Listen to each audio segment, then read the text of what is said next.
সূচনা লগ্নে বারবার রফে দেন করার হুকুম ছিল। পরবর্তীতে আল্লাহ রাসূল সাল্লাল্লাহু আলাইহি ওয়াসাল্লাম আল্লাহর হুকুমে এটাকে নিষেধ করে দিলেন। এখন আমাদের দেশে যে লামাযহাবী ভাইরা আছে, ওনারা একটা হাদিস পড়ছে আর একটা পড়ে নাই, একটা হাদিস মানে আর একটা মানেই না। ওই যে রফে দেনের ব্যাপারে হাদিস আসছে বুখারী শরীফে, সে একটাকেই দলিল দেখায়, কিন্তু অন্য হাদিসে যে পরে মানসুখ হয়ে গেছে, রহিত হয়ে গেছে, ওইটা না পড়ে না বুঝে বা সমাজে ফিতনা করতেছে, ঠিক কিনা?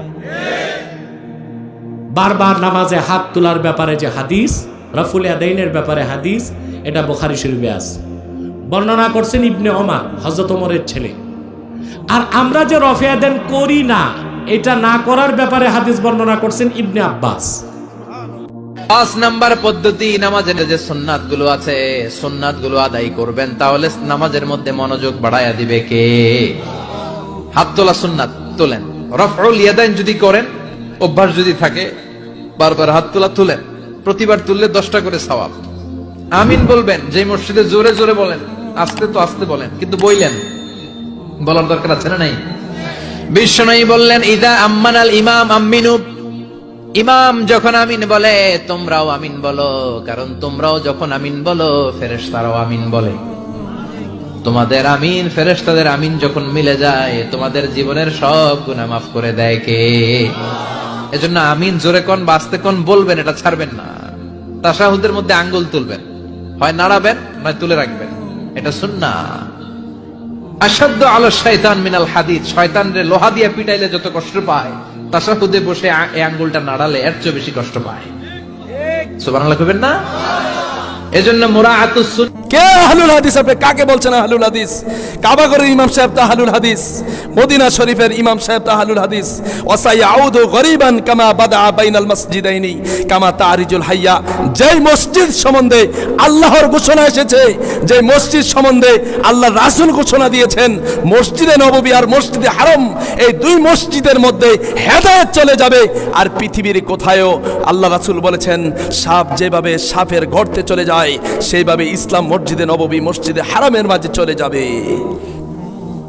আল্লাহর নবীর ঘোষণা রয়েছে, এই দুইটি মসজিদে কোনোদিনই হেদায়েত শূন্য হবে না।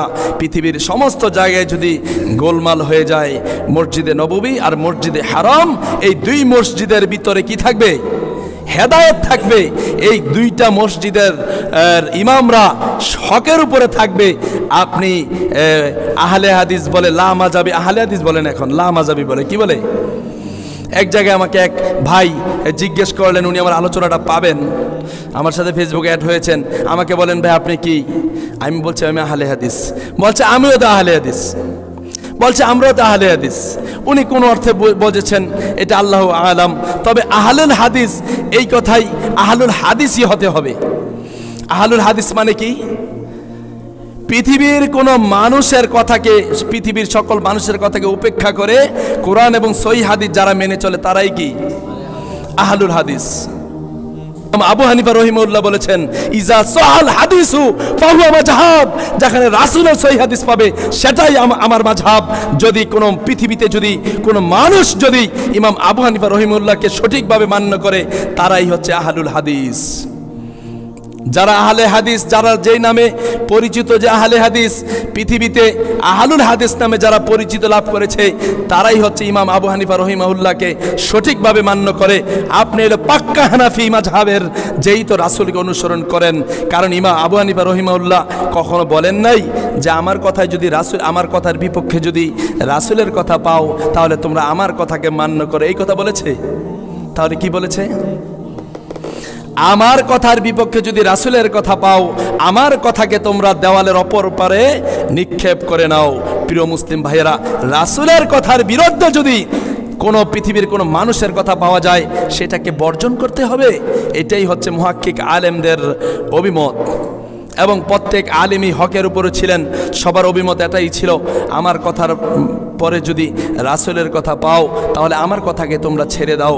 আল্লাহ সুবহানাহু ওয়া তাআলা সূরা নিসার 59 নম্বর আয়াতে আল্লাহ বলছেন, ইয়া আইয়ুহাল্লাযীনা আমানু, হে বিশ্বাসীগণ, হে ঈমানদারগণ, আতিউল্লাহ, তোমরা আল্লাহর আনুগত্য করো, ওয়া আতিউর রাসূলা, তোমরা তার রাসূলের অনুসরণ করো, ওয়া উলিল আমরি মিনকুম, ওয়া উলিল আমরি মিনকুম, এবং উলিল আমর যারা আছে তোমরা তাদের অনুসরণ করো।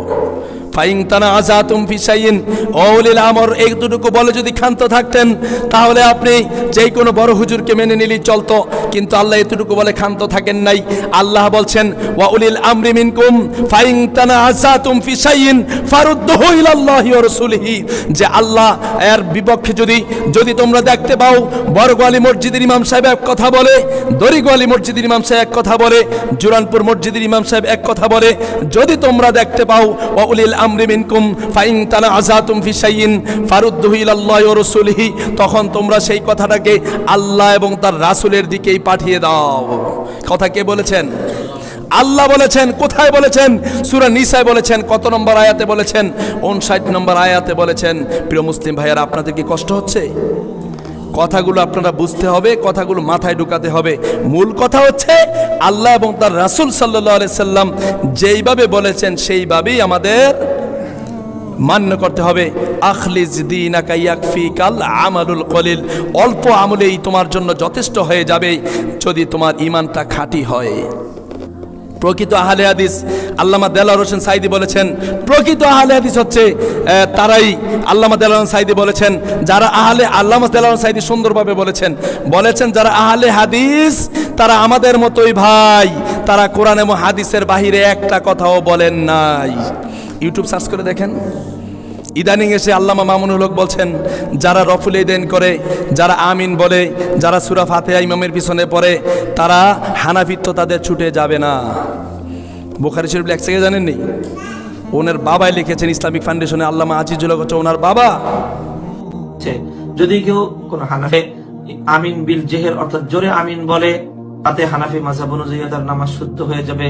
কোন হানাফি মাযহাবের অনুসারী হয়ে সে যদি রফে আদাইন করে, তবুও হানাফি মাযহাব অনুযায়ী তার নামাজ শুদ্ধ হয়ে যাবে। কেউ যদি হানাফি মাযহাব অনুযায়ী সে তাওয়াররুক করে, সে বসার মধ্যে যদি সে অন্যভাবে বসার যেই কাইফিয়াত রয়েছে, কুউদের সময় যেটি নিতম্বের উপর বসা হয়, দুই পা বের করে দিয়ে সেটি বসলে হানাফি মাযহাব অনুযায়ী নামাজ অশুদ্ধ হওয়ার কিছু নেই। অর্থাৎ সকল ক্ষেত্রে যে মতপার্থক্য গুলো, এগুলো অন্য মাযহাব অনুযায়ী আমল করলেও হানাফি মাযহাব থেকে এমনটি বলার অবকাশ নেই যে তার নামাজ